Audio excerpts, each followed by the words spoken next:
Hello and welcome to my YouTube channel Senan Academy. In this video lecture, I will be discussing about sinusoid, phasor and phasor diagram. Phasor diagram plays a very important role in electrical engineering. For example, phasor diagrams are used in synchronous machines. Phasor diagrams are also used in power system. Phasor diagrams are also very useful in analyzing single-phase transformers and three-phase transformers. So the motive behind making this video is to understand how phasor diagrams are drawn. I have taken 5 or 6 examples in this video lecture to make you understand how phasor diagrams are drawn. I have also shown the steps for drawing the phasor diagram. So before going to the phasor diagram, we will first discuss the sinusoid and the phasor. We will also discuss how the sinusoid can be represented as a phasor. So without wasting time, let us start with the concept of sinusoid. So a sinusoid is a signal that has the form of sine or cosine function. We have already studied sine and cosine function in mathematics. So a sinusoid is a signal which is represented as a sine or cosine function. In this video lecture, I have taken voltage and current signal as a sinusoidal signal. So a voltage sinusoidal signal can be shown on a graph like this, where V subscript m is the maximum value of the voltage signal.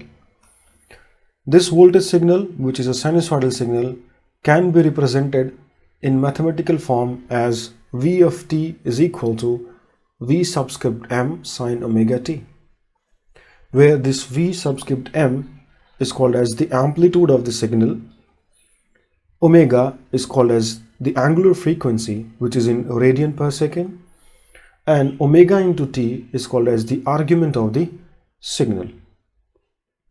Let me introduce another term here, which is called as time period. Time period is the time taken by the signal to complete one cycle.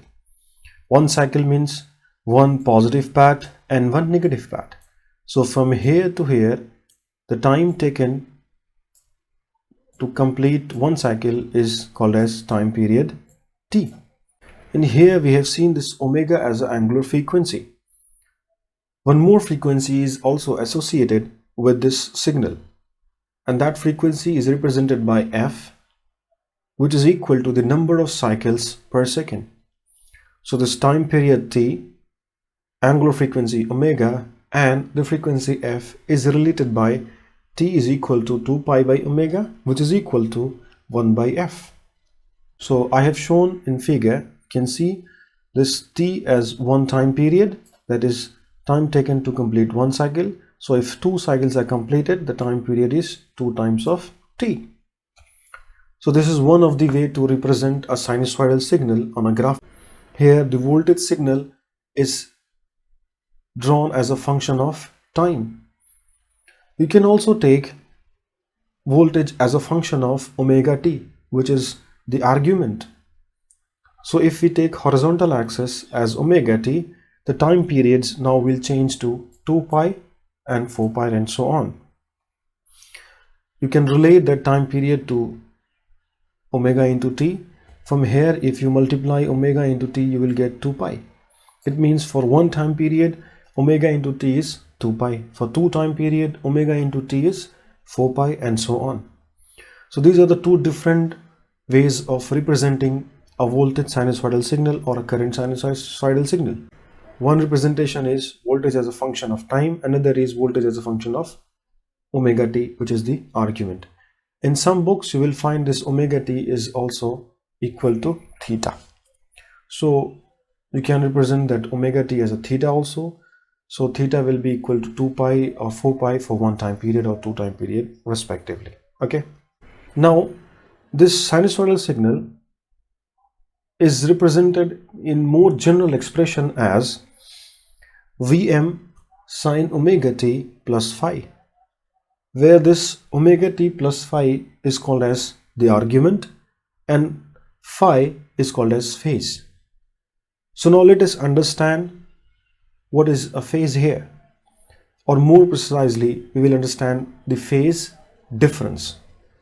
So let us take two different sinusoidal signals, one as V1t, Vm1 sin omega t, and V2t as Vm2 sin omega t plus phi. Let us draw V1t on a graph paper. So V1t will be like this. So if you draw V2t on the same graph paper, it will be like this.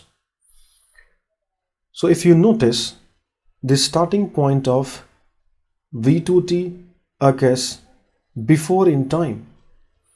So we say that V2t leads V1t by an angle, that is the phase difference phi. So in this case, the V2t, the starting point of V2t occurring before the V1t. So the difference of starting point is taken in angle as phi. So we say V2 leads V1 by phi. We can also say that V1 lags V2 by an angle phi.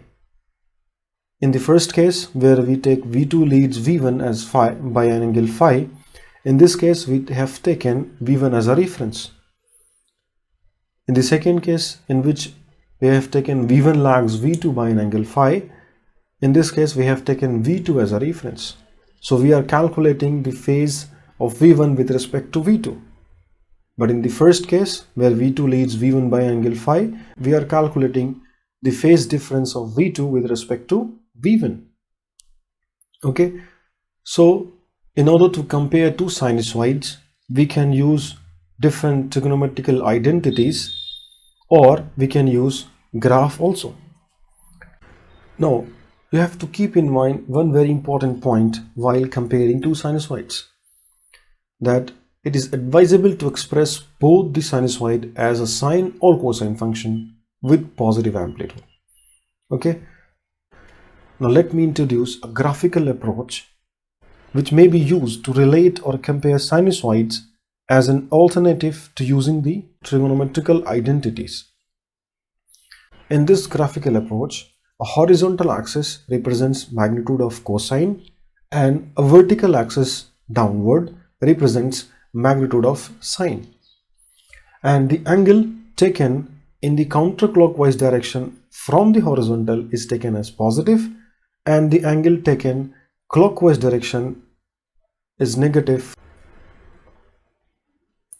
Now let us analyze this graphical approach. Let us see whether the trigonometrical identities are getting verified through this graphical approach or not. So let us take an example, as this is one of the trigonometrical identities where cos omega t minus 90 degree is equal to sin omega t. So in order to verify this through this graphical approach, you have to notice two things. One is the magnitude of the sine or cosine and the angle. Here the magnitude is positive and the angle is minus 90 degree. So from cosine axis, which is plus cos omega t, here the cosine is positive, so we will move minus 90 degree from positive direction of cos omega t, or from the positive axis of cos omega t. So if we move from plus cos omega t axis in clockwise direction by an angle of 90 degree, we will approach at plus sin omega t. So you can easily see here that this is being verified. Now let us take another example. This is sin omega t plus 180 degree. It is equal to minus sin omega t. So if we move 180 degree in anti-clockwise direction from sin omega t axis, we will reach to minus sin omega t axis. Okay, so this is a very good graphical approach to compare two sinusoids. A very important point in this graphical approach is that if you are comparing two sinusoids, you don't need to change both the sinusoids in same form. You can compare two sinusoids in different forms also. Suppose one of the sinusoid is in sine form, another sinusoid is in cos form. So you can compare these two sinusoids without changing in any one of the form through this graphical approach. So let us take some examples to understand that how this graphical approach is used to compare two sinusoids. So the first example is, we have to find out the phase angle between V1t, which is equal to minus 10 cos omega t plus 35 degree, and V2t, which is equal to 12 sin omega t minus 15 degree. Also, we need to state which sinusoid is leading or lagging. So through this graphical approach, we can also state which sinusoidal is leading or lagging. Okay, so we'll first compare these two sinusoids. Okay, that is, we will find the phase angle or phase difference between these two sinusoids. For this, let us make the axis. Horizontal axis is cos omega t and vertically downward as sin omega t. If you notice, one of the sinusoid V1t has a negative amplitude. So, and this is a cos omega t. It is in the cos form. So we take the negative axis of cos omega t to represent this sinusoid. Okay, so we have taken this negative axis of cos omega t. Now we will move plus 35 degree from this negative axis of cos omega t. Plus 35 degree means 35 degree in counterclockwise direction from negative axis of cos omega t. So let us move 35 degree in counterclockwise direction from negative cos omega t axis. So this arrow is now representing the sinusoid V1t. Now the second sinusoid V2t is 12 sin omega t minus 15 degree. Here you notice that the sign is positive. So we take positive sin omega t axis and we will move minus 15 degree. So minus 15 degree means 15 degree in clockwise direction. So let us move 15 degree in clockwise direction from positive sin omega t axis. So this is V2. So what will be the phase difference between V1 and V2? See, this angle is 90 degree and this angle will sum up to 50 degree. 35 degree plus 15 degree will sum up to 50 degree. So this angle must be equal to 40 degrees. So we can easily state the phase difference between these two sinusoids, and that is 40 degree. Now let us understand which sinusoid is leading or which sinusoid is lagging. For this, let us establish a sign convention that if you move from a sinusoid to another sinusoid in anti-clockwise direction, the another sinusoid is leading sinusoid. Let us understand that concept through this diagram, that if you move from V1 by an angle of 40 degree in counterclockwise direction, you will reach at V2. So we say V2 leads V1 by an angle of 40 degree. Or in another way, if you move from V2 in clockwise direction by an angle of 40 degree, you will reach at V1. So we say V1 lags V2 by an angle of 40 degree. So the sign convention says if you are moving in counterclockwise direction, the direction is leading direction. If you are moving in clockwise direction, the direction is lagging direction. Okay. Now you can use this graphical approach to add two sinusoids also. Okay. So let us understand that concept also. You can use different trigonometrical identities also to add two sinusoids. But this graphical approach is also very useful for addition of two different sinusoids having same frequency. In that case, we'll take two axes as before, cos omega t and sin omega t. Okay. Now if we need to add two sinusoids, the first one is a cos omega t and the second one is b cos omega t. In this case, both sinusoid have positive amplitude. Cos omega t has positive amplitude A and sine omega t has positive amplitude B. So if you need to add these two sinusoids, you can use different trigonometrical identities also. But now I will show you how you can use this graphical approach to add these two sinusoids. If you notice, the magnitude of both the sinusoids are A and B. So A is for cos and B is for sine.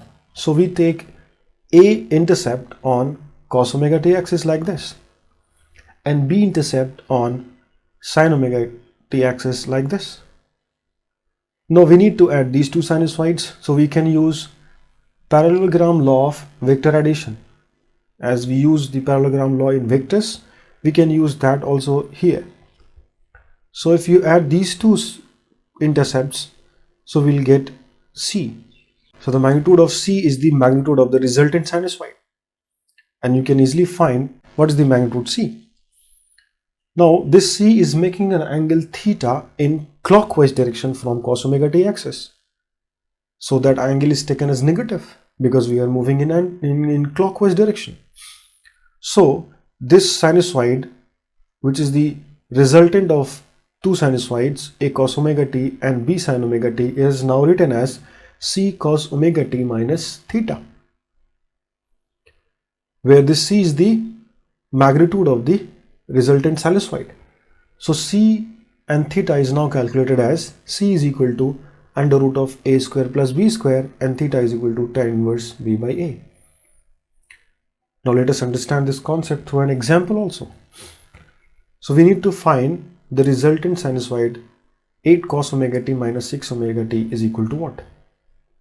So we need to subtract here two sinusoids. One has 8 cos omega t, another has 6 sin omega t.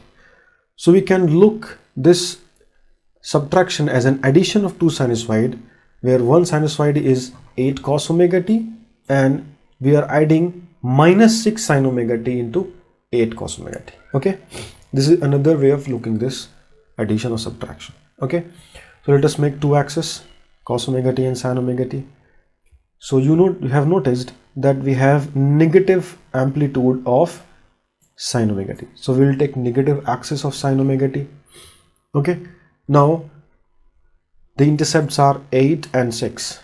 Okay, so 8 intercept is taken as in positive direction of cos omega t, and 6 intercept in negative direction of sin omega t, like this. So by applying parallelogram law, you can add these two intercepts. So the magnitude will be C is equal to under root 8 square plus 6 square is equal to 10. Okay, now the angle is in counterclockwise direction, so the angle is taken as positive. So that angle theta is tan inverse 6 by 8, which is equal to 36.87 degree. So the resultant sinusoid is 10 cos omega t plus 36.87 degree. It's very easy. So this graphical approach can be used for two purposes. One is to compare two sinusoids. In that case, you can also represent which sinusoid is leading and which sinusoid is lagging. And you can also use this graphical approach to add two sinusoids having same frequencies. Okay.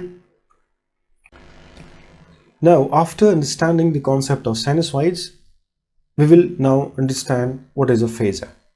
Okay. So let us understand the concept of phasor. A phasor is a complex number which represents the magnitude and phase of a sinusoid. Phasor is actually a complex number. So complex number has different forms like rectangular form, polar form, and we have exponential form. So we will discuss all those forms of complex number. So all the operations of complex numbers are now can be used for the calculation of phasors. Okay, because phasor is a complex number. Now I will show you two different representation of phasor. In different books, the phasors are represented in different forms.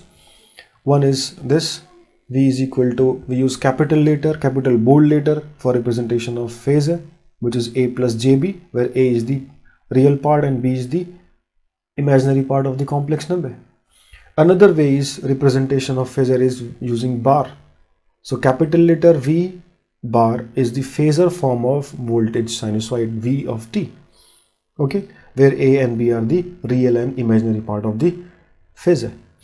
So we will use, in this lecture, we will use this V bar as a representation of a phasor. Now let us take different forms of complex number. So a phasor can be of rectangular form, a phasor can be of polar form, a phasor can be of exponential form. So these are the different forms of a complex number. Now let us represent this phasor on a complex plane now. Through that representation, we can find the relation between polar form and rectangular form. So in complex plane, horizontal axis is taken as a real axis and vertical axis is taken as imaginary axis. Now a phasor or a complex number is represented by an arrow starting from the origin. So the length of the arrow represents the magnitude of the complex number. Okay. Now through this representation, we can find the relation between polar and rectangular form. So in polar form, this phi is the angle made by this phasor V from the real axis. So this is the phi. Here the angle is taken in anti-clockwise direction. That is why it is positive. Now in order to understand the relation between rectangular and polar form, let us drop a perpendicular from the point X to the real axis. So the distance XY is called as B, which is the imaginary part of the rectangular form of phasor representation. And this distance OY is the A, or the real part of the phasor representation in rectangular form. Okay, and the distance OX is the magnitude represented by R. So from this diagram, you can find the relation between polar form and rectangular form. So let us write those relationship. So here R can be find out very easily. So R is equal to under root of A square plus B square, and phi is equal to tan inverse B by A. So here you can change phasor from rectangular form to polar form or vice versa. Now you can use Euler's identity also to represent the phasor, where this e to the power j phi can now be written as cos phi plus j sin phi, which is the Euler's identity. So if you compare this phasor representation V, which is equal to R cos phi plus j sin phi, with the rectangular form, you will find a relationship between R phi A and B, which is A is equal to R cos phi and B is equal to R sin phi. So there are various representation of a phasor. So a phasor can be represented in rectangular form, polar form, exponential form, and using the Euler's identity, you can also represent the phasor as R cos phi plus j sin phi. Okay, where phi, very important point to be noted, where phi is the angle taken in anti-clockwise direction from real axis. Now let us see how this phasor can be used to represent the magnitude and phase of a sinusoid. For that, we will use Euler's identity. We know that Euler's identity is e to the power plus minus j phi can be written as cos phi plus j sin phi.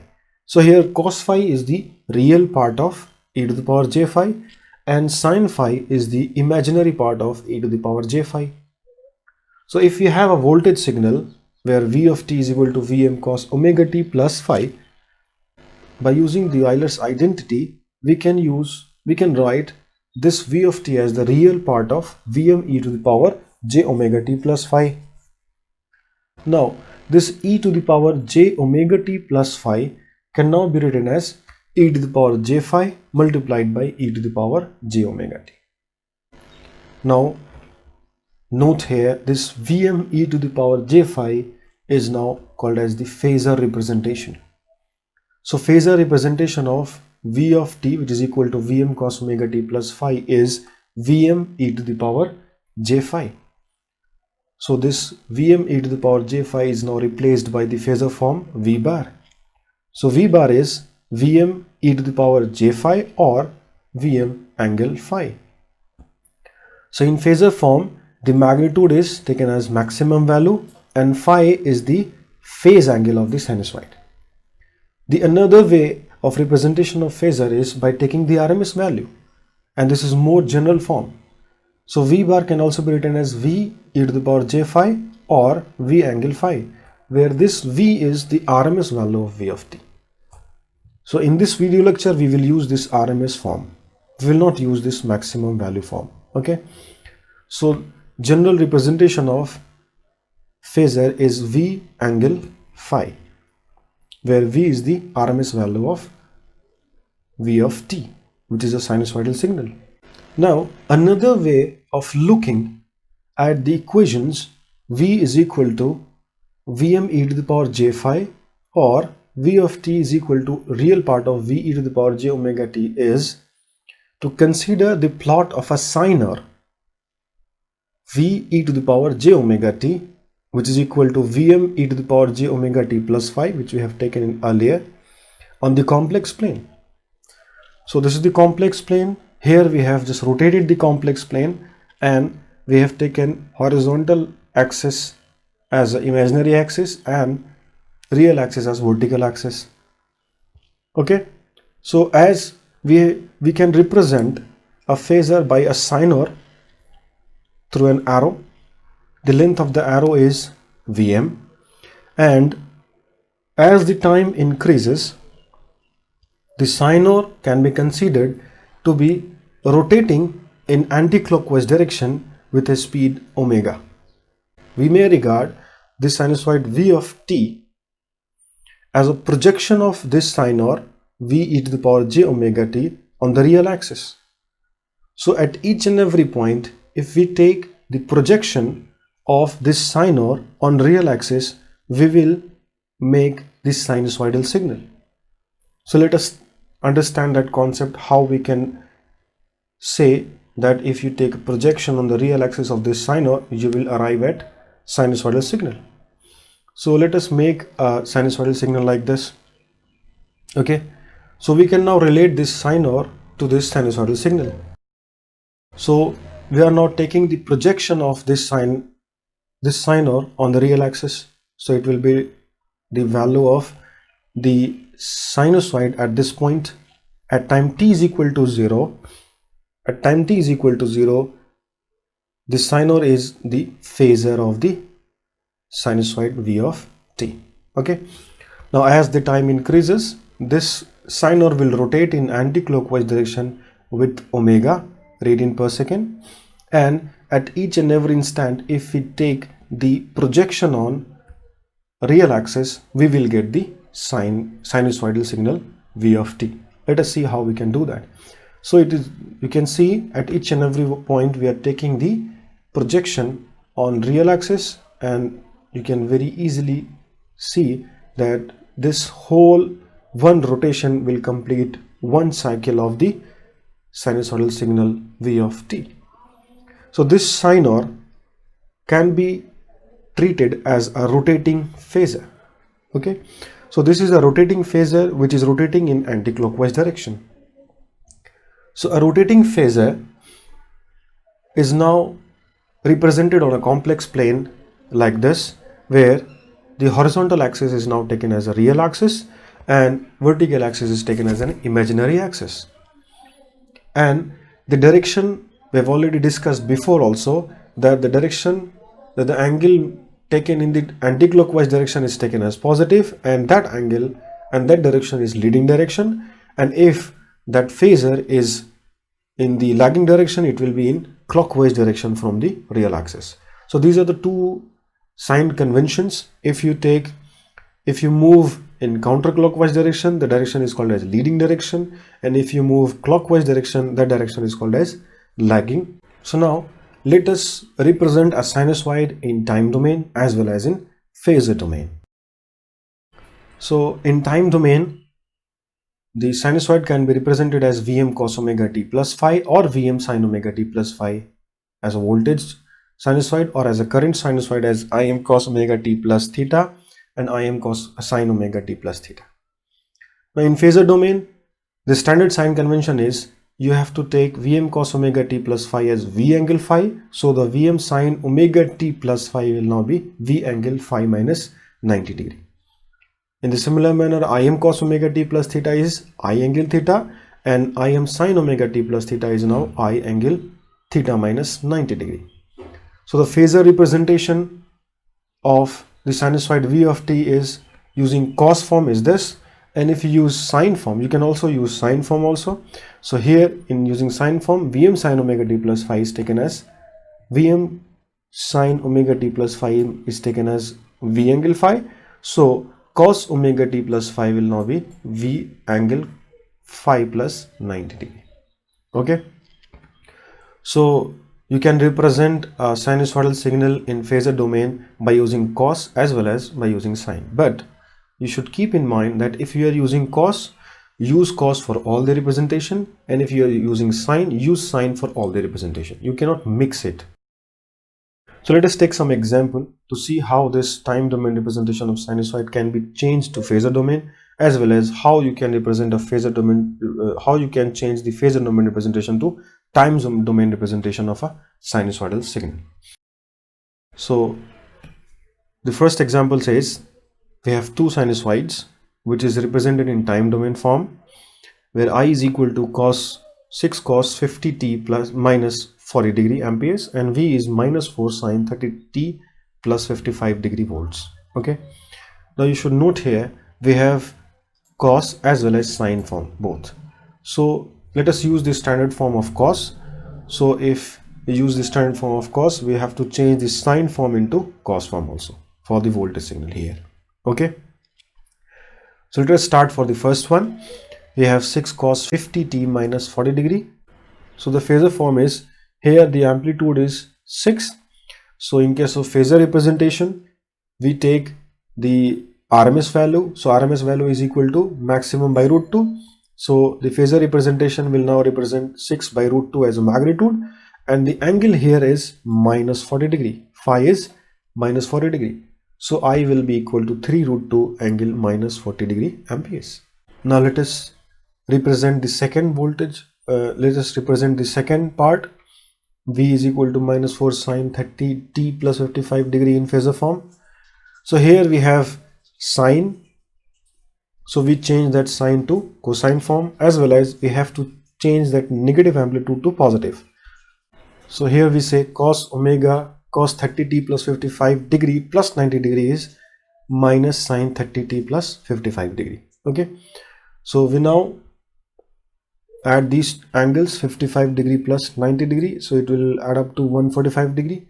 So now it is in cos form, as well as the amplitude is positive. So we can represent this in phasor form as V is equal to 2 root 2 angle 145 degree. Here 4 is the maximum value, so 2 root 2 is the RMS value. Okay, now let us take another example. In this case, we have given two phasors in phasor domain representation. We need to change it to time domain representation. Okay, so let us use the standard form, that is cos form. So the first one is minus 6 plus j8. It can be written in polar form as 10 angle 126.87 degree. Okay, now here 10 is the RMS value. We are taking RMS values. So in maximum value, it will be 10 root 2. So the time domain representation will be 10 root 2 cos omega t plus 126.87 degree. Now in the second part, the voltage is already given in polar form. So V is equal to 25 angle 40 degree. So here 25 is the RMS value of the voltage signal. So we take the maximum value to represent that into time in time domain. So V of t is 25 root 2 cos omega t plus 40 degree. Okay, so this is how you convert a time domain representation of sinusoid to a phasor domain representation, and from a phasor domain representation to time domain representation. Now let us move forward and understand what will happen if the derivative of the sinusoid is taken in time domain. How that derivative can be represented in phasor domain. For that, let us take a voltage signal V of t, which is the real part of V phasor e to the power j omega t, which is Vm's cos omega t plus phi. If you differentiate this voltage phasor in time domain, you will find that dv by dt is equal to minus omega Vm sin omega t plus phi, because the differentiation of cos omega t plus phi is minus sine omega t plus phi into omega. So now let us change this sine into cos again. So you will find that representation will be omega Vm cos omega t plus phi plus 90 degree. And now you can represent this cos omega t plus phi plus 90 degree using Euler's identity as omega Vm e to the power j omega t plus phi plus 90 degree. And now this e to the power j omega t plus phi plus 90 degree can now be written as e to the power j phi into e to the power j omega t into e to the power j 90 degrees. So now this e to the power j 90 degree is actually j, and this Vm e to the power j phi is V. So we replace this Vm by phasor form V bar and e to the power j 90 as j. So now you can reduce this as j omega V bar e to the power j omega t. So if you compare this part and this part, you can see that V bar e to the power j omega t is common in both the part. Only j omega is now introduced here. So only by derivative in time domain, this j omega is introduced in phasor domain. So we say that if we have a derivative of voltage in time domain, in phasor domain it will be represented as j omega. So d by dt of time domain is j omega in phasor domain. You can use this concept in circuits. We will see how this concept can be used in circuits. Also, if you do integration for a voltage signal, you will find that in time domain, if you integrate a voltage signal, in phasor domain it will be multiplied, the phasor will be multiplied by 1 upon j omega. So differentiation in time domain and integration in time domain can be represented in phasor domain as differentiation as j omega and integration is 1 upon j omega. Okay, so this is a very important point in case of electrical circuit analysis. We have differentiation of signal as well as we have integration of signal, and if we convert that particular circuit in phasor domain, we can use this concept. Okay, so now let us move forward and understand the phasor relationships for circuit elements. The first one is this resistor R. Now if you apply voltage, a current will start flowing through the circuit. Okay, when that current passes through the resistor, there will be a voltage drop, and let us consider that voltage drop is VR, the voltage drop across resistor. We are using capital letters and bar to represent the phasor form. So V bar is the phasor form of applied voltage and VR bar is the phasor form of voltage drop across the resistor. Let us take that V bar as a sinusoidal voltage as V of t is equal to Vm cos omega t. In phasor form, it can be written as V angle 0 degree, where this V is the RMS value, which is Vm by root 2. Okay, in argument of this voltage signal, the angle is 0 degree, that is why the phase is 0 degree here. Now if you apply KVL in this circuit, you will find V minus VR is equal to 0. So we say that the voltage across the resistor is equal to the applied voltage because there is only one element. So whole applied voltage will be across the resistor. So let us find out the current. Current will be equal to the voltage across resistor VR by R, which is equal to, and VR is equal to V, so Vm cos omega t by R, it is equal to Vm by R cos omega t. So Vm by R is the maximum value of the current, so we can write it as I of t is equal to Im cos omega t. In phasor form, this can be written as I angle 0 degree. So if you notice here, the V angle 0 degree is the phasor representation of applied voltage and I angle 0 is the phasor representation of current. So here the angle is, phase difference is 0. In both the cases the angle is 0 degree, so there is no any phase difference. So we say V and I are in same phase. So I is in phase with V. let us show the relation between V and I on a graph. So this is the graph of V of t.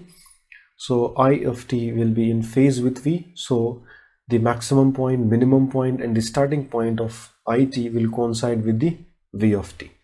So this is how we can show that two phasors or two sinusoid are in phase. Now let me introduce a very important term here, that is called as impedance. And what is the impedance? Impedance is the ratio of applied voltage to the current, which is V bar upon I bar in phasor form. In this case, current is Vm by R cos omega t. So in phasor form, that current can be written as V bar upon R. Okay, because this Vm cos omega t is the V bar. Okay, so we represented in phasor form, I will change to I bar, which is the phasor representation, and Vm cos omega t is now in phasor form represented as a V bar. So I is equal to V by R. So it will be equal to R, that is the resistance. So impedance in this case is the resistance of the circuit.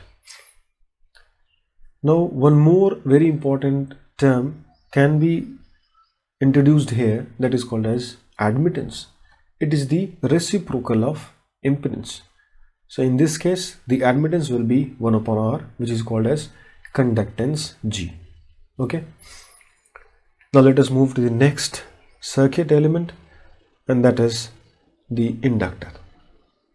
So again, if we apply voltage across the inductor, the current will start flowing through the inductor, and due to that current there will be a drop inside the inductor, and that voltage drop is called as VL.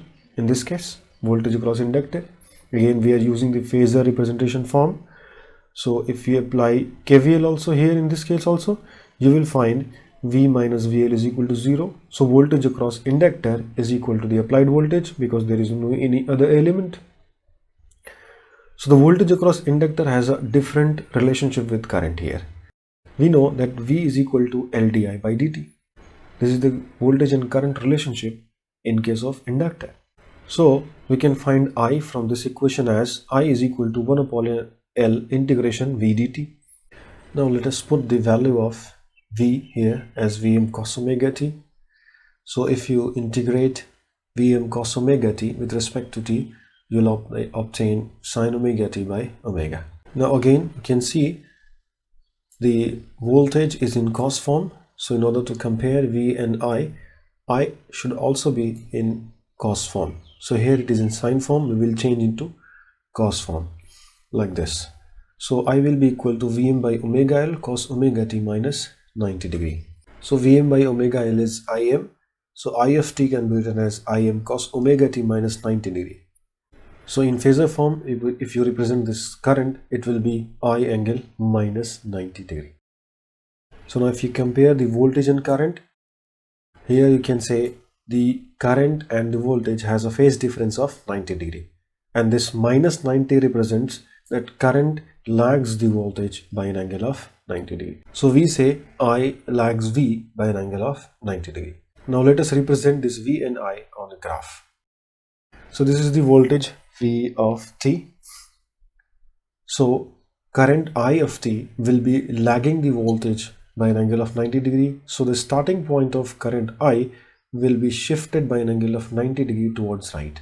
So this will be the current I of t. Now we know that the current through inductor is equal to 1 by L integration V dt. So if you convert this equation, which is in time domain, into phasor domain, you will find in place of I, we write I bar, and in place of integration of V dt, it's very important, we have already studied it, that integration is converted into integration in time domain will be equal to 1 upon j omega in case of phasor domain, and V is V bar now. So if you convert this whole equation into phasor form, it will be I bar is equal to 1 by L into V upon j omega. From here you can find the ratio V by I is equal to j omega L. So here V by I is impedance. So in this case the impedance will be equal to j omega L, and this omega into L is called as reactance. since it's an reactance of an inductor, so this reactance is called as inductive reactance. So XL is inductive reactance. So if you represent an inductor in impedance form in a circuit, you will write J omega L or JXL. Okay. So in circuit, if this impedance is represented, it will be J into XL. Now let us move to the next element, and that is capacitor. Again, if you apply voltage across the capacitor, there will be a current flowing through the capacitor, due to which there will be a voltage across the capacitor which is equal to VC bar. Again, we are taking the phasor forms. So V bar is the applied voltage and VC is the voltage across capacitor. Now if you apply KVL, again you will obtain V bar minus VC is equal to 0. So VC, voltage across capacitor, is equal to V bar. Okay. Now we know the relationship between current and voltage in case of capacitor. Here the current in case of capacitor is equal to C dV by dt. Here the voltage is Vm cos omega t. So let us put the value of V as Vm cos omega t. So if you differentiate Vm cos omega t with respect to dt, you will obtain Vm into omega minus sine omega t. Again, the applied voltage is in cos form, so we need to change this current into cos form also. So in cos form, it can be written as cos omega t plus 90 degree. Now if you rearrange these quantities, it will be Vm upon 1 upon omega into C. So Vm upon 1 upon omega C is the maximum value of current. So I can be written as Im cos omega t plus 90 degree. Now if you compare this voltage and this current, you will find that this current is leading the voltage by an angle of 90 degree. So this plus 90 means leading. So in phasor form, it will be I angle 90 degree. Here Im is equal to Vm upon 1 omega C, and we can say I leads V by an angle of 90 degree. So let us represent V and I on a graph. So this is the graph where Vt is the voltage. So since the current is leading the voltage, the starting point of current will occur before the voltage and the shifting angle is 90 degree. So you can see here this angle must be 90 degree. So starting point of current is before the starting point of voltage because current is leading in this case, and this phase difference is 90 degree. Okay. Now again let us discuss a very important relation here. We have current is equal to C dV by dt. Now if we transform this time domain representation into phasor domain, this current will be now I bar, and this dV by dt is V bar into j omega, where we have already studied that d by dt in time domain will be replaced by j omega in phasor domain. So if we take the ratio V and I, it will be 1 upon j omega C. So impedance in this case is equal to minus j upon omega C, or we can say it is minus jXC, where Xc is called as the capacitive reactance and the value of Xc is 1 upon omega C. So if you represent capacitor with its impedance in a circuit, it will be represented as minus jXc. Okay. So we have seen all these three elements and the phasor relationship between the elements and the phasor relationship of current and voltage in all these three very basic elements of electrical circuit. In resistance, we found that the impedance is R. In inductance, in an inductor, we find the impedance is JXL, and in case of capacitor, we find the impedance as minus JXC. Okay. And also we discussed the leading and lagging quantities. In case of resistor, current and voltage are in same phase. In case of inductor, we have seen that the current lags the voltage by an angle of 90 degree, and in case of capacitor, the current leads the voltage by an angle of 90 degree. We will now move to the phasor diagram. Now before understanding the concept of phasor diagram, that is how we can draw the phasor diagram, we require few concepts, that how this J will change the phasor. This is very important. If j operator is multiplied to the phasor, what will happen? And also we will see if we need to subtract two phasors in phasor diagram, how we can do that. Means addition, we know we can apply polygon law of phasor addition, we can apply triangle law of phasor addition to add phasors. So how we can subtract phasor in phasor diagram, we will see that also. Okay, so let us first discuss the J operator. Suppose we have a voltage V which is equal to V angle 0 degree. Now if you multiply this phasor J, if you multiply this phasor with J, it will be J times V. Let us consider this phasor J times V is equal to V1. So it will be equal to magnitude V angle 90 degree. So you can notice here these two phases have same magnitude V, but the angle is different. Means there is a phase difference of 90 degree, or there is a phase difference of plus 90 degree. So you can say if you multiply a phasor by J, so if you multiply a phasor by J, that phasor after multiplying with J will lead the previous phasor by an angle of 90 degree. So let us understand that through a phasor diagram. Suppose this is a phasor V.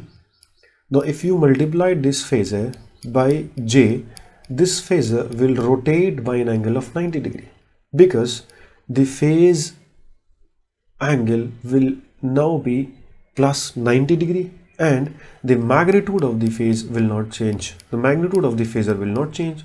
So it can be considered that if you multiply J with a phasor, that J operator will rotate the phasor in anti-clockwise direction by an angle of 90 degree.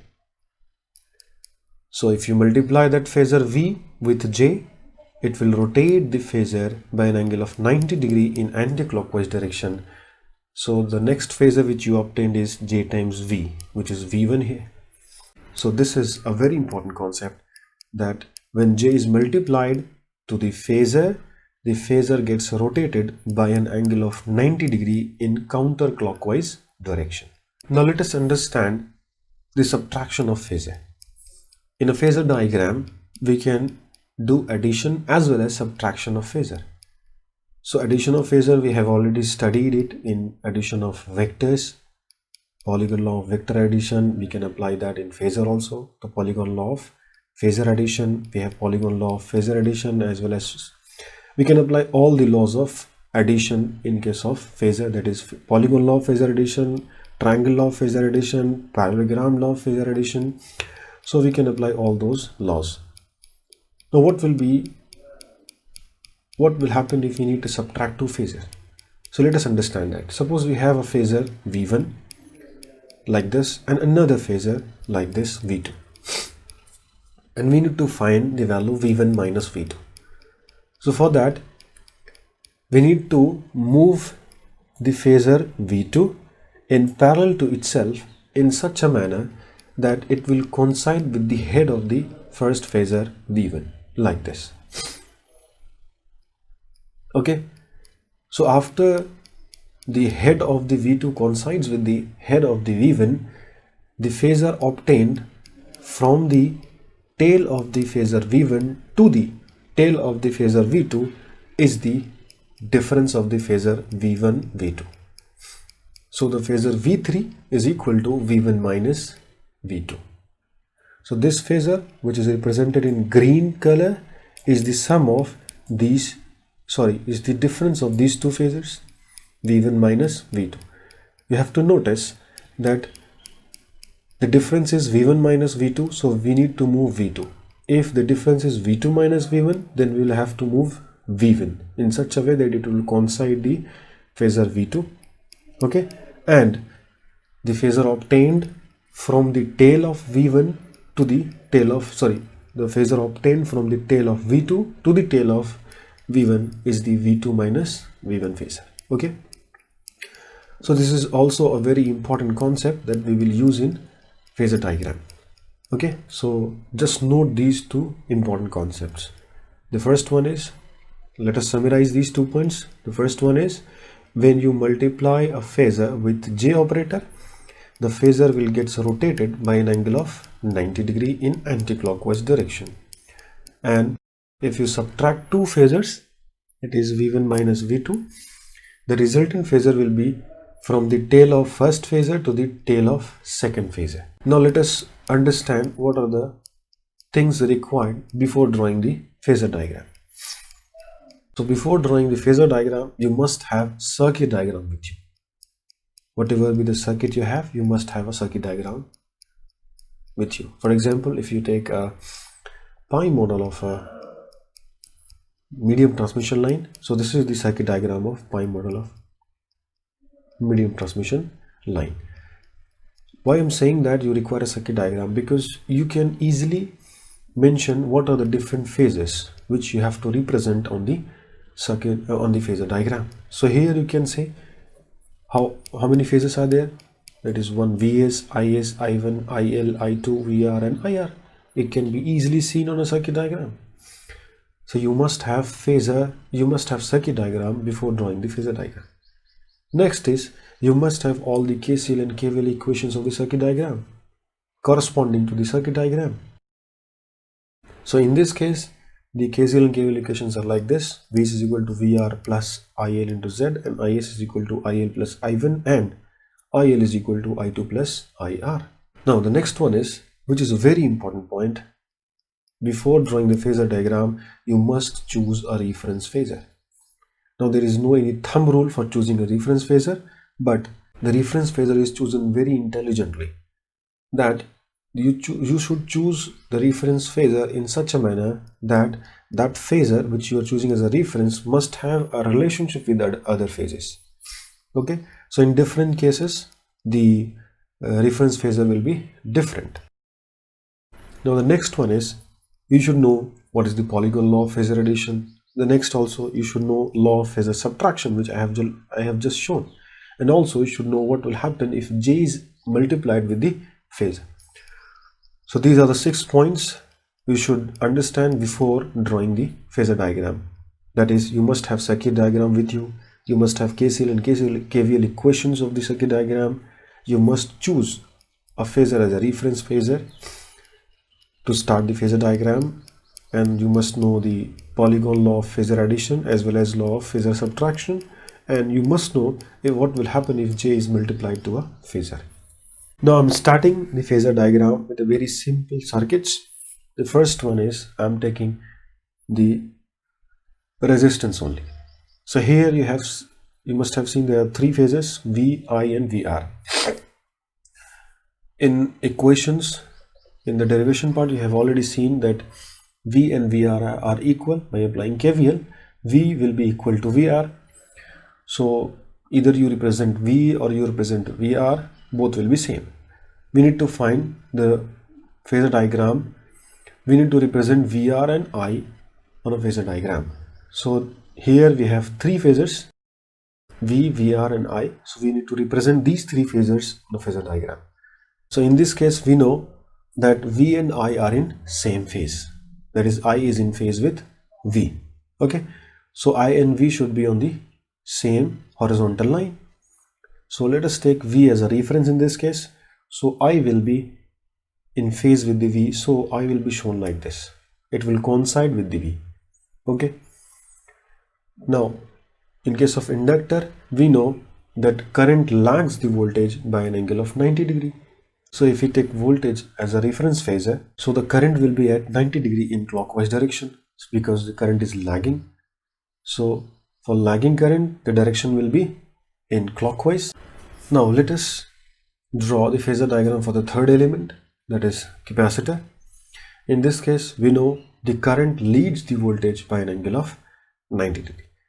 So let us take voltage phasor as a reference phasor. Since current is leading by an angle of 90 degree, so we take angle in anti-clockwise direction from V. So here the current is shown at an angle of 90 degree from V in anti-clockwise direction or counterclockwise direction. So these are the 3 very basic phasor diagrams for different circuit elements. Now we will combine these 3 diagrams. Okay, that we will take R, L and C elements in series. Suppose the current I is flowing through the circuit. So the voltage drop across the resistor is VR, the voltage drop across the inductor is VL, and let us take the voltage drop across C or capacitor is VC. So if we apply KVL in this loop, we will obtain the applied voltage V is equal to phasor sum of the voltage VR, VL and VC. Okay. And a very important point here, that if you represent the impedance of the circuit, that will be equal to R plus JXL minus JXC, because we have already discussed in previous slides that if you represent the impedance of an inductor, it will be equal to JXL, and if you represent the capacitor in impedance form, it will be minus JXC. So the impedance of the total circuit will be R plus JXL minus JXC, because these three elements are in series. So we add the impedance of all these three elements.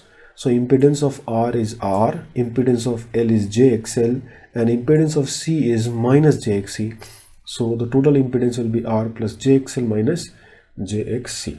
So it can be written as R plus JXL minus XC. Now if you represent this Z as a complex number, it will be R plus JX, where X is equal to XL minus XC. So in polar form, it will be Z angle theta, where this Z is equal to under root R square plus XL minus XC whole square, and this theta is equal to tan inverse XL minus XC upon R. So these are some of the very basic concepts related to this series RLC circuit. Now our main motive is to draw the phasor diagram. So let us draw the phasor diagram. In this phasor diagram, we will take current as a reference phasor. So let us take this current as a reference phasor. We know the relationship between this current and this voltage, because this current is passing through R as well as in C as well as in L. Okay, means this current is passing through all these three elements, R, L and C. So this current is common for all elements. So this current and this voltage, we know the relation between the current and the voltage in case of resistor, that is the voltage and current are in same phase. So if this is the current phasor, the voltage phasor will be in the same phase. So this is what VR is. Okay, now we know the relation between this current and this voltage. This is the voltage across inductor and this is the current through the inductor. We know that the current lags the voltage by an angle of 90 degree. Since here we have already drawn the I, so where will be V? So if I is lagging voltage, so we can say voltage is lagging the current. So we can say voltage is leading the current. So if I is here, the voltage is at an angle of 90 degree in counterclockwise. So VL will be at an angle of 90 degree in counterclockwise direction. Now we also know the relation between this current and the voltage VC, that is voltage across capacitor, that the current through capacitor leads the voltage across capacitor by an angle of 90 degree.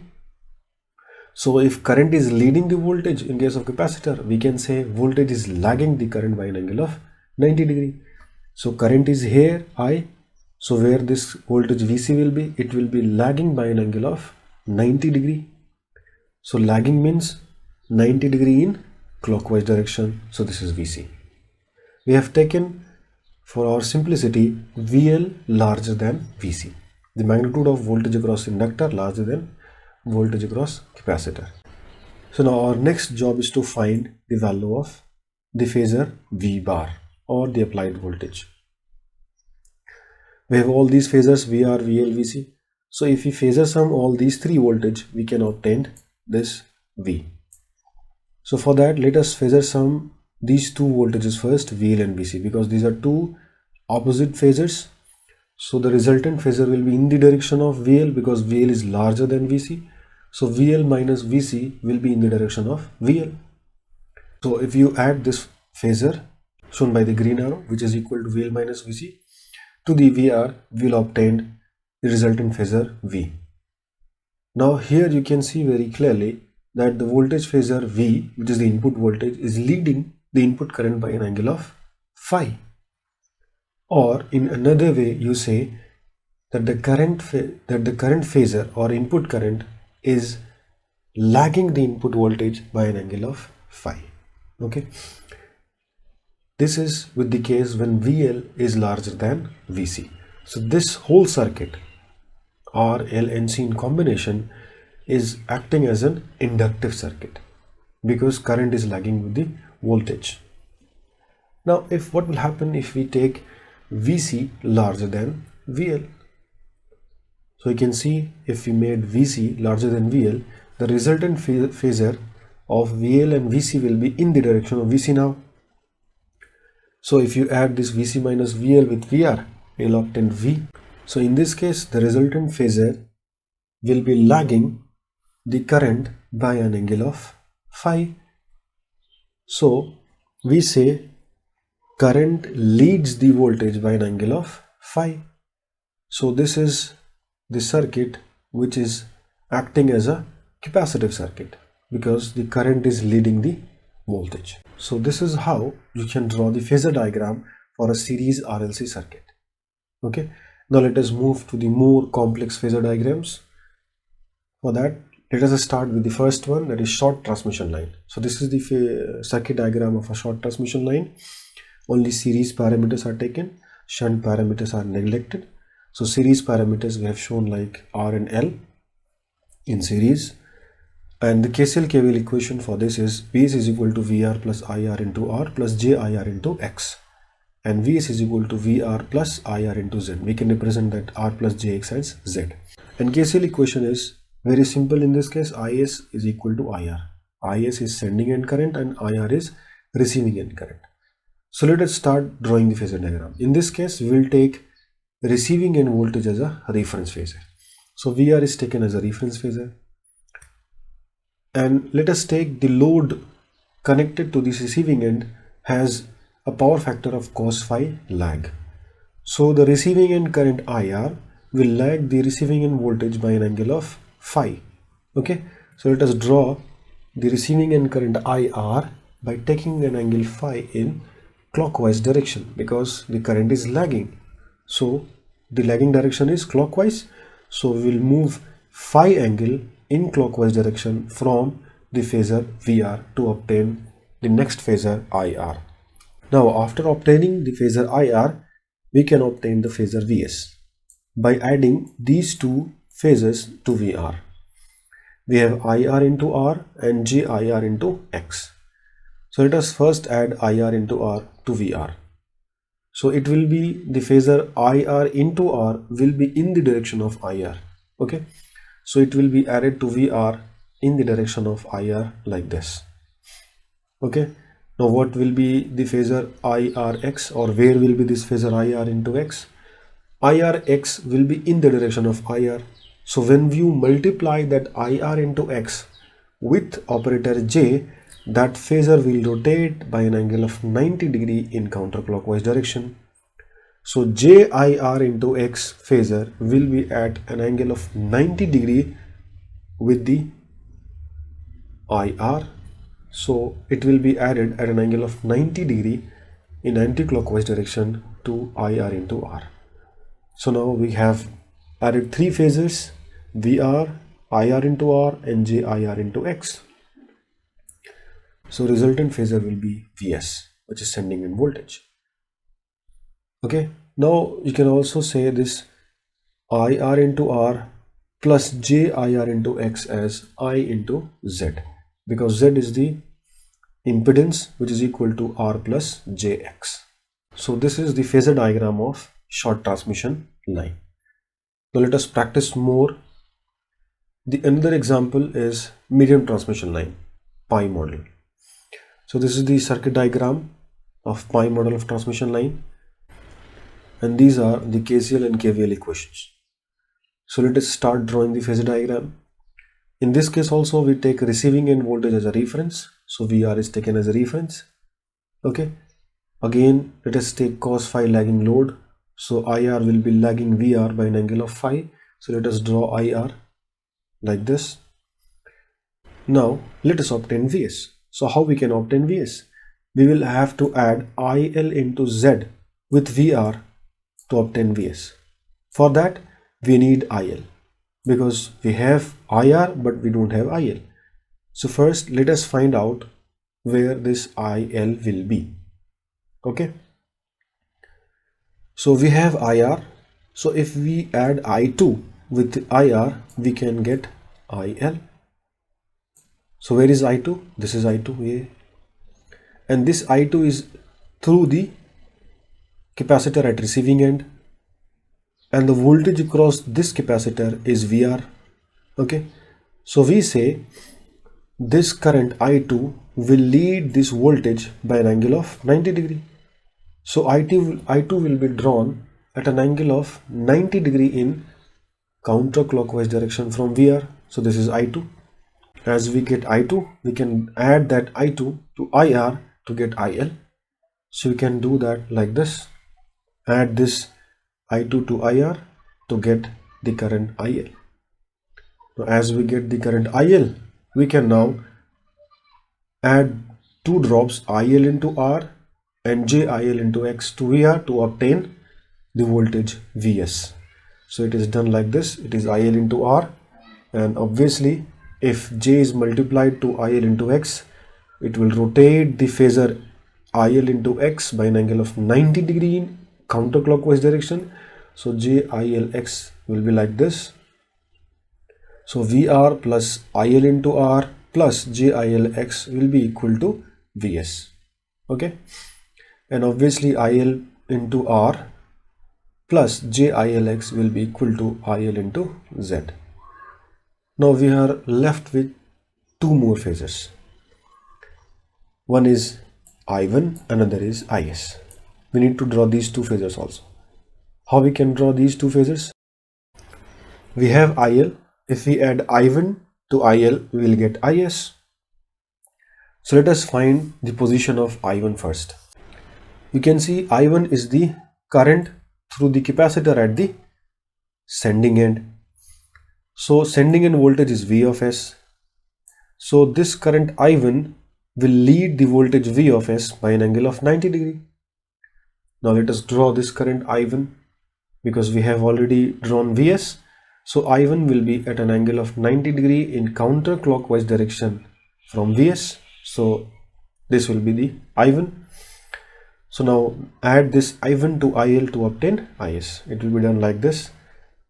Now I1 will be added to IL, so it will be equal to IS. So this is the complete phasor diagram of pi model of medium transmission line. So you can see we are drawing this phasor diagram step by step. You must notice two very important points. One is you require a circuit diagram, another you require KCL and KVL equations. Okay, so these are the two very basic points which you require before drawing the phasor diagram. Now let us move to the next one. Next one, we have taken T model of medium transmission line. So this is the circuit diagram of T model of transmission line. Let us take the KCL and KVL equations. So these are KCL and KVL equations. Now let us start drawing the phasor diagram. In this case also we will take VR or receiving end voltage as a reference phasor. So this is VR. Now from VR, let us first obtain V1, and then after obtaining V1 we can obtain Vs. For that, again let us take the load on the receiving end side as cos phi lag. So current IR will be lagging the voltage by an angle of phi. So receiving end current IR lags VR by an angle of phi. So if we add IR Z by 2 to VR, we will obtain V1. And what is Z by 2? It is actually R by 2 plus JX by 2. So we can add these two voltage phasors, that is IR R by 2 plus JIR X by 2 into voltage phasor VR to obtain V1. So let us do that. So first we are adding IR into R by 2 to voltage phasor VR, and then JIR X by 2 to IR R by 2. So the resultant phasor will be V1. Okay. So as we obtain V1, we can now obtain Is, because to obtain Vs we require current Is. Okay, so how we can find Is? We know that V1 is the voltage across the capacitor and I1 is the current through the capacitor. So the current I1 will lead the voltage V1 by an angle of 90 degree. So we can draw this I1 by taking a 90 degree angle in counterclockwise direction. Okay, before that let us draw IR into Z. IR into Z by 2. What is that? IR into Z by 2. IR R by 2 plus JIR X by 2 will be IR Z by 2. Okay, now let us draw the current I1 now.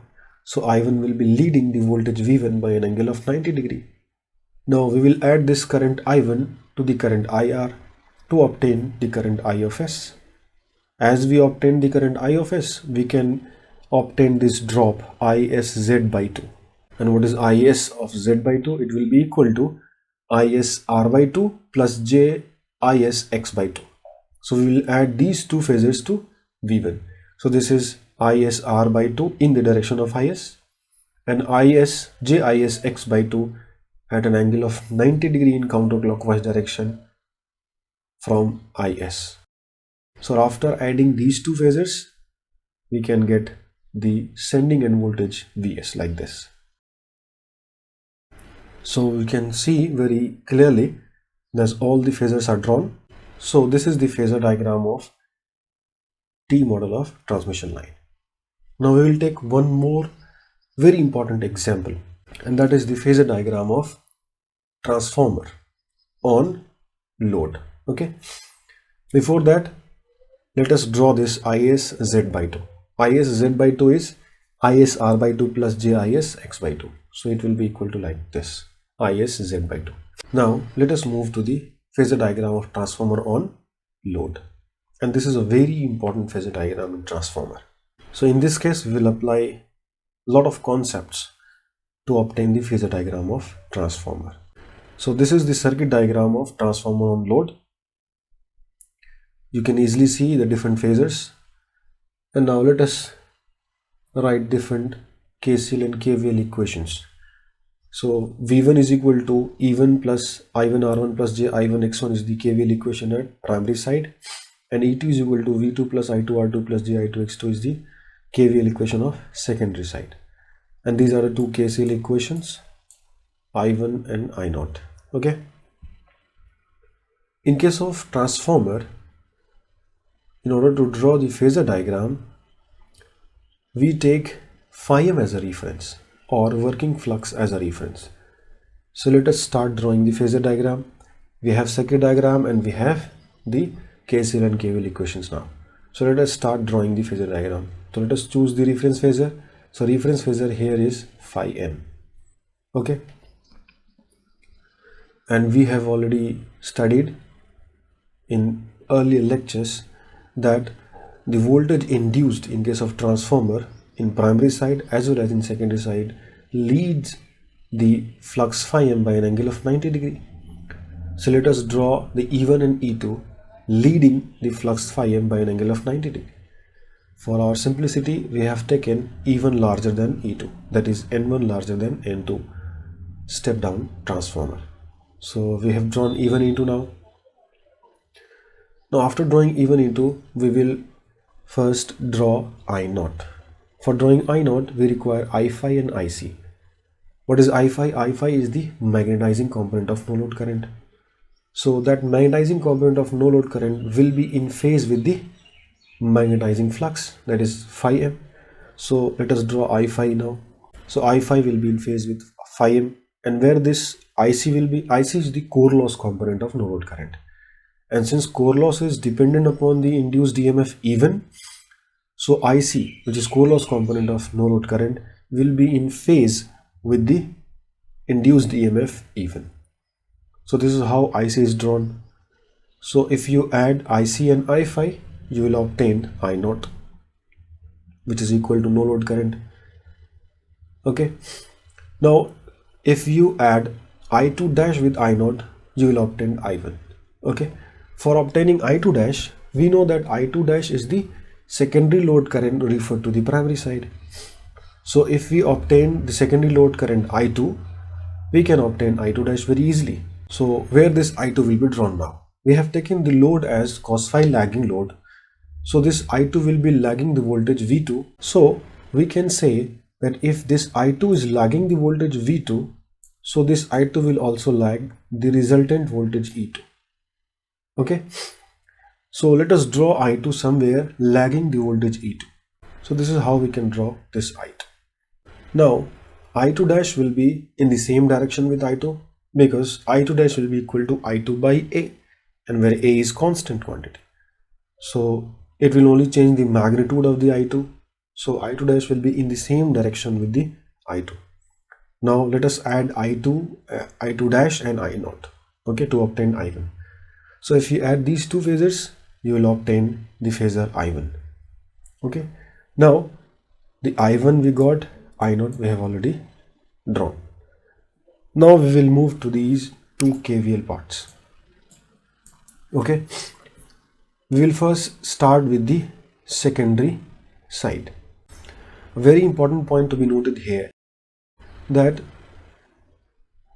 E2 is the sum of these voltages. We can draw I2R2, we can draw I2X2 because we have the phasor I2. But we don't have the phasor V2. So we cannot get E2 without having V2. But fortunately in this case we have E2. So we can obtain V2 from the phasor diagram itself. Let us see how we can find the place of V2 from the given phasor diagram. For obtaining V2, we have to do some rearrangement in the equation. We can find V2 by subtracting these two phasors from the E2. That is, V2 can be equal to E2 minus I2R2 minus J2X2. Okay. So we will obtain V2 step by step from subtracting Ji2x2 and I2I2 from E2. First we will move Ji2x2 on the left hand side. So that will be E2 minus Ji2x2. So we have already discussed earlier that if you have two phases and we need the subtraction of the phasor, how we can obtain the resultant phasor. Here we have E2 phasor here, but we don't have the phasor I2x2, so we can find this phasor I2x2. Phasor I2x2 will be in the direction of I2, but phasor Ji2x2 will be at an angle of 90 degree in counterclockwise direction with I2. So this is the Ji2x2. So we have two phasors now, E2 as well as Ji2x2. So we need to find the difference. So we will move this phasor Ji2x2 in such parallel to itself in such a way that it will coincide the head of the phasor E2. Okay. So the resultant phasor, which is equal to E2 minus Ji2x2, will be from the tail of E2 to the head of Ji2, so from the tail of E2 to the tail of Ji2x2. So let us consider that phasor will be V2 dash. So that V2 dash is from the tail of E2 to the tail of Ji2x2. Okay. Now one more step is required. When you subtract the I2R2 phasor from V2 dash, you can obtain this phasor V2. Okay. So let us do that. Let us draw the I2R2 phasor. I2R2 phasor will be in the direction of I2R2, in the direction of I2. So I2R2 will now be subtracted from V2 dash. So let us move I2R2 phasor parallel to itself in such a way it will coincide with the head of the phasor V2 dash. Now the resultant phasor of V2 dash minus I2R2 is from the tail of V2 dash to the tail of I2R2. So that phasor will be V2. Okay. So now you can say here V2 plus I2R2 plus Ji2x2 will give the E2. Okay. So the angle between V2 and I2 will be phi, because we have taken the load as cos phi lagging load. Okay. Now after getting the voltage V2, we can now move to the primary side. So in primary side, this voltage V1 will be equal to E1 plus I1R1 plus JI1 X1. So here E1 is given, E1 we have already obtained. So if we add these two phasors I1R1 and JI1 X1 to phasor E1, we can obtain V1. And we have already obtained the phasor I1. So I1R1 will be a drop in the direction of I1. So that drop will be added to the phasor E1 like this. Okay. Now JI1 X1 will be at an angle of 90 degree in counterclockwise direction. So let us add JI1 X1 like this to I1R1. So the phasor E1 plus I1R1 plus JI1 X1 will be equal to V1. So this is the resultant phasor V1. Okay. So this is the complete phasor diagram of transformer on load. We have taken cos phi lag load. You can draw the same phasor diagram by taking cos phi lead load also. So these are some of the examples I have shown, and I have also discussed the steps to draw the phasor diagram. Hope that you must have understood the different steps or different concepts required to draw the phasor diagram. If you like my videos, kindly subscribe to my channel and press the bell icon for further notification. Thanks for watching my videos.